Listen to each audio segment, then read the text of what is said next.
जय श्री राम दोस्तों, स्वागत है आपका हमारे चैनल डिवाइन प्लेस में।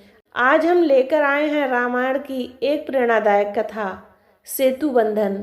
यह वह प्रसंग है जब भगवान श्री राम ने समुद्र पर सेतु बनाने का निर्णय लिया और वानर सेना के साथ मिलकर इस असंभव कार्य को संभव किया। यह कथा न केवल उनकी महानता का परिचायक है, बल्कि यह भी सिखाती है कि भक्ति, विश्वास और एकता से किसी भी कठिनाई को पार किया जा सकता है। तो दोस्तों, इस अद्भुत कथा को सुनने के लिए वीडियो को अंत तक जरूर देखें। यदि आपको रामायण की ऐसी ही प्रेरणादायक कहानियाँ पसंद हैं तो हमारे चैनल को लाइक और सब्सक्राइब जरूर करें। तो आइए सुनते हैं आज की कथा। आज की कथा में आप सुन रहे हैं सेतु बंधन। वानर सेना के समक्ष विशाल समुद्र लहरें मार रहा था और उसे पार करना एक बहुत बड़ी समस्या थी। राम के क्रोध से भयभीत होकर समुद्र ने स्वयं वहां आकर बताया कि सुग्रीव की सेना में नल और नील कुशल शिल्पी हैं। उनके नेतृत्व में समुद्र पर सेतु बांधना संभव हो सकेगा। इतना बताकर समुद्र वापस चले गए। समुद्र की बात सुनकर वानर नल ने श्री राम से कहा, हे प्रभु, मैं विश्वकर्मा का औरस पुत्र हूँ और गुण में उन्हीं के समान हूँ। मैं महासागर पर पुल बांधने में सर्वथा समर्थ हूँ, इसीलिए मैं समुद्र पर सेतु का निर्माण करूँगा। नल नील असंख्य वानरों को लेकर सेतु निर्माण के कार्य में जुट गए। उनके आदेश के अनुसार वानर सेना बड़े बड़े वृक्षों को उखाड़कर समुद्र तट पर एकत्रित करने लगे।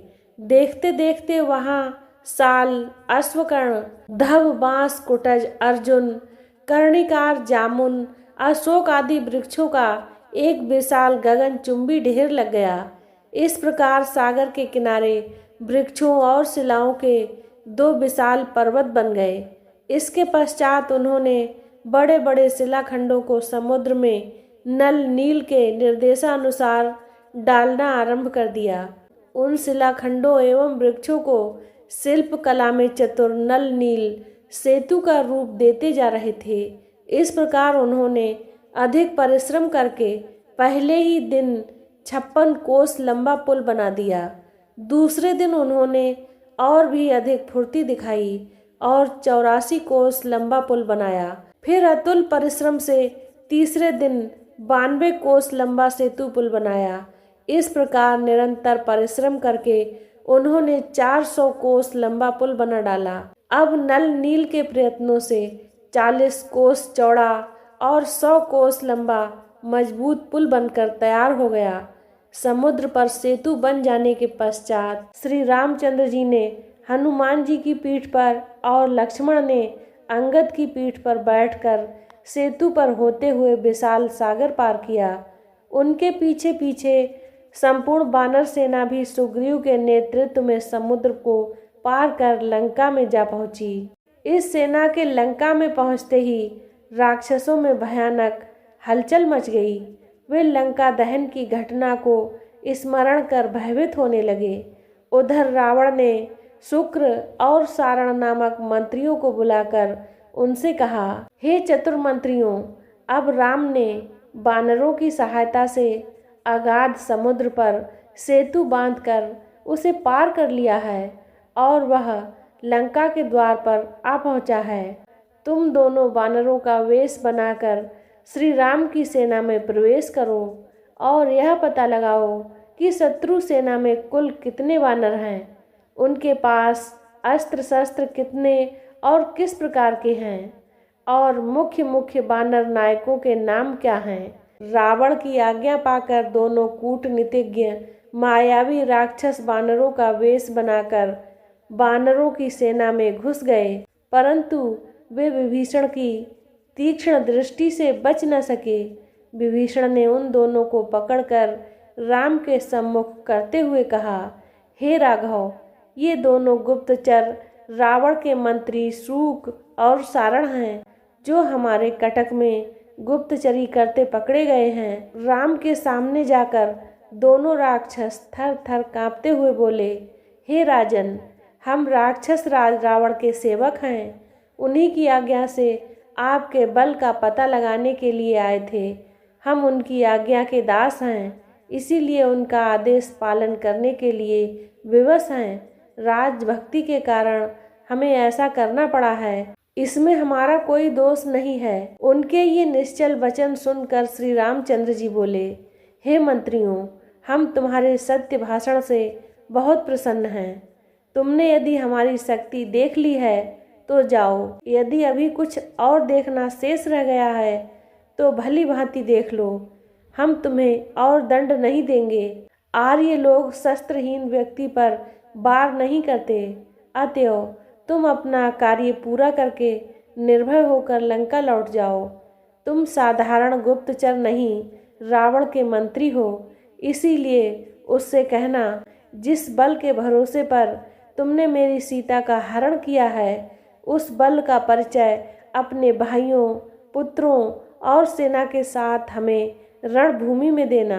कल सूर्योदय होते ही अंधकार की भांति तुम्हारी सेना का विनाश भी आरंभ हो जाएगा। श्री रामचंद्र जी के वचनों से भय रहित हो उनका जय जयकार करते हुए सूक और सारण लंका में पहुँचे और रावण के सम्मुख उपस्थित होकर बोले, हे स्वामिन, हमारे वानर सेना में प्रवेश करते ही विभीषण ने हमें पहचान कर राम के सम्मुख उपस्थित कर दिया, परंतु राम ने हमें निशस्त्र दूत समझकर छोड़ दिया।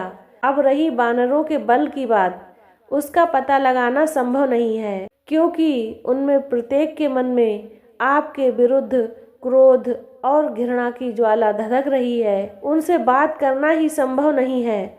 किसी बात का पता लगाना तो बहुत कठिन है। राम ने कहलवाया है कि सूर्योदय होते ही वह राक्षस सेना का विनाश करना आरंभ कर देगा। अब आप जैसा उचित समझें वैसा करें। दोनों मंत्रियों के ये वचन सुनकर रावण क्रोध से उबलते हुए बोला, चाहे कुछ भी हो जाए, मैं किसी भी दशा में सीता को वापस नहीं करूँगा। मुझे विश्वास है राम अपनी सेना सहित युद्ध भूमि में मेरे हाथों से अवश्य मारा जाएगा।